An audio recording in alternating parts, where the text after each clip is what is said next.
आइए अल्लाह के रसूल अलैहिस्सलाम, अभी ऐलान नबूवत नहीं हुआ, अल्लाह के रसूल अलैहिस्सलाम ने नबूवत का ऐलान नहीं फरमाया, ऐलान नबूवत को अभी 5 साल बाकी है।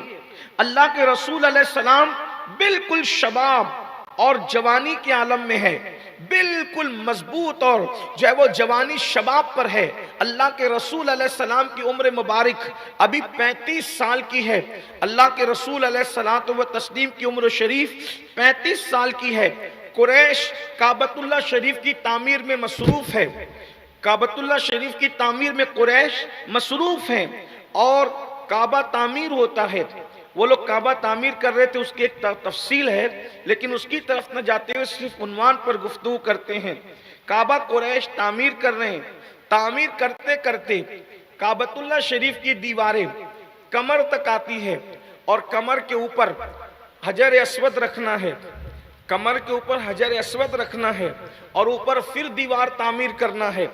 अब मक्के में दर्जनों कबीले और कबीलों के हाल ये इंतहाई जट जिहालत का माहौल, कोई किसी की सुनने वाला नहीं, गुंडागर्दी आम, दादागिरी आम, आदमी जो है किसी से कोई सरोकार नहीं, कमजोरों को दबाना, लोगों का माल खा जाना, जिना, शराब, जुआ, बुत परस्ती सब आम है। मुरव्वत नाम की चीज नहीं।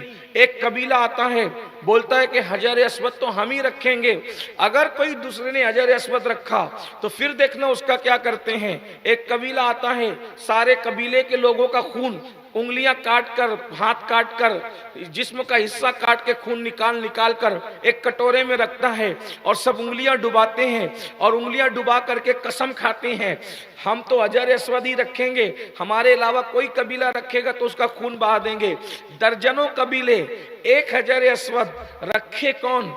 और फिर हालात ये कि जो कौम घोड़ा आगे पीछे होने पर, तवज्जो करें अरब का हाल, मक्के का हाल, घोड़ा आगे पीछे होने पर जंग शुरू होती है तो क्या होता है, दोनों लड़ते हैं, दोनों का कबीला लड़ता है, कबीले पूरे पूरे लड़ते हैं। ये मर रहा है तो बेटों को वसीयत कर रहा है, मैं घोड़ा पीछे होने की वजह से फलां से लड़ता रहा, अगर तुम मेरी असली औलाद है तो तुम भी लड़ना, और फिर जब तुम लड़ते लड़ते मरने लगना तो अपनी औलाद को वसीयत करना। यानी सिर्फ घोड़ा आगे पीछे होने की वजह से कई कई सदियों तक जंग चल रही है। उसका तीर निशाने पे लग गया, उसका नहीं लगा, कई कई सदियों तक कई कई सदियों तक जंग चल रही है। अब आप बताएं, हजर अस्वद रखने की बारी है, क्या होता, कैसे खून की नदियां बहती, हालात क्या होते हैं। ऐसे में कुरैश सर जोड़ करके बैठे, काबतुल्लाह की तामीर है, हजर अस्वद रखना है, क्या करेंगे। एक बंदे की जबान पर एक बात आती है, देखो एक काम करते हैं, सब अपने अपने घर चले जाते हैं। हुजूर अलैहिस्सलाम की उम्र मुबारक 35 साल की है। लोग कहते हैं सब अपने, एक तजुर्बाकार बुढ़ा कहता है सब अपने अपने घर चले जाते हैं। कल सुबह को जो सबसे पहले अल्लाह के हरम में आएगा, सबसे पहले सहने काबा में आएगा, हम उसको जज मान लेंगे, उसको हकम मान लेंगे, उसको फैसल मान लेंगे, और वो जो फैसला करेगा हर कबीले को मंजूर होगा। बोलो तुम सब कबूल करते हो। जाहिर सी बात है, पहले काबतुल्लाह के सहन में आना मक्के वालों के लिए मुश्किल क्या था। सब ने कहा ठीक है, हो सकता है उनके जहन में प्लान होगा, हम पहले चले जाएंगे, हम पहले चले जाएंगे। बहरहाल फैसला इतना आसान था कि जो पहले सहने काबा में नजर आएगा, हरम में जो पहले नजर आएगा वही फैसला करेगा। सब खुशी खुशी घर चले गए।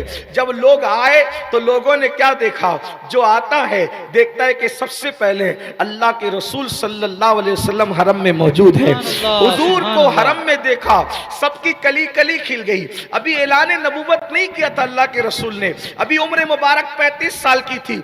सब खुश हो गए और लोगों ने क्या कहा, शुक्र है अल्लाह का कि वो फैसल बन गया जो सादिक भी है और अमीन भी है, जो सच्चा भी और अमानतदार भी है। यानी कि अल्लाह अकबर, अल्लाह की शान देखो, जो बाद में पत्थर बरसाने वाले हैं वो उनके सादिक और अमीन होने का ऐलान कर रहे हैं, उनके सादिक और अमीन होने की गवाही दे रहे हैं, उनकी सच्चाई की गवाही दे रहे हैं, और सब मुतमईन हो गए। अब आपसे पूछता हूं, अल्लाह के रसूल का ताल्लुक जो था वो कबीला बनु हाशिम से था। अब हुजूर अलैहिस्सलातु व तस्लीम को को क्या फैसला करना है। सारे कबीले हैरान हैं कि क्या फैसला करेंगे मोहम्मद अरबी रूह फिदा सल्लल्लाहु अलैहि वसल्लम। अब आप बताएं, सब तो मुत्तफिक है, हुजूर जो फैसला कर देते सब मान जाते, लेकिन ऐसे मौके पर हुजूर अलैहिस्सलाम की सीरत तैयबा हमें क्या पैगाम दे रही है। और कौम के दरमियान जीने वाले मोहल्लों के पंच, घर का जिम्मेदार, मुल्क का जिम्मेदार, शहर का जिम्मेदार, इलाके का जिम्मेदार, यानी अल्लाह ने जिसको बड़ा बनाया है वो जरा देखे कि बड़ापन किसे कहते हैं। अल्लाह अकबर। आज इंसान किसी को अगर कुछ दे दे, वो अपने घर का देखता है, अपने बच्चों का देखता है, अपनी बिरादरी का देखता है, अपने मोहल्ले का देखता है, अपने खित्ते का देखता है, अपने कबीले का देखता है। मगर ये रसूल तो पूरी कायनात के लिए रहमत बनकर आए थे। जब मेरे आका अलैहिस्सलाम को फैसला करना हुआ तो हुजूर अलैहिस्सलाम ने मक्के में जितने कबीले थे सारे कबीलों के सरदार का नाम ले ले करके बुलाया। सब उठ करके आ गए और हुजूर अलैहिस्सलाम ने अपनी मुज़म्मिल और मुद्दस्सिर वाली चादर को बिछा दिया। और चादर बिछाने के बाद हुजूर ने उसके अंदर हजर अस्वद अपने हाथ से रखा और फिर फरमाया, सारे कबीले के लोग ये चादर को हाथ लगा दे, सब उठा दे। मतलब ये है कि हजर अस्वद किसी ने नहीं रखा और हजर अस्वद सबने रख दिया। सुभान अल्लाह, सुभान अल्लाह। हुजूर अलैहिस्सलाम की सीरत का अंदाज, फरमाया सब चादर को हाथ लगाओ। सब ने चादर उठाया और जहां तक दीवार थी वहां तक ले गए। जब वहां तक चादर पहुंची तो हुजूर अलैहिस्सलाम ने अपने हाथ से हजर अस्वद को उठाकर उसकी जगह पे रख दिया। और हुजूर अलैहिस्सलाम की हिकमत की वजह से मक्कतुल मुकर्रमा का वो फितना जो सदियों तक खून रेजिया करता था, हुजूर अलैहिस्सलाम की इस हिकमत की वजह से हमेशा हमेशा के लिए दम तोड़ गया।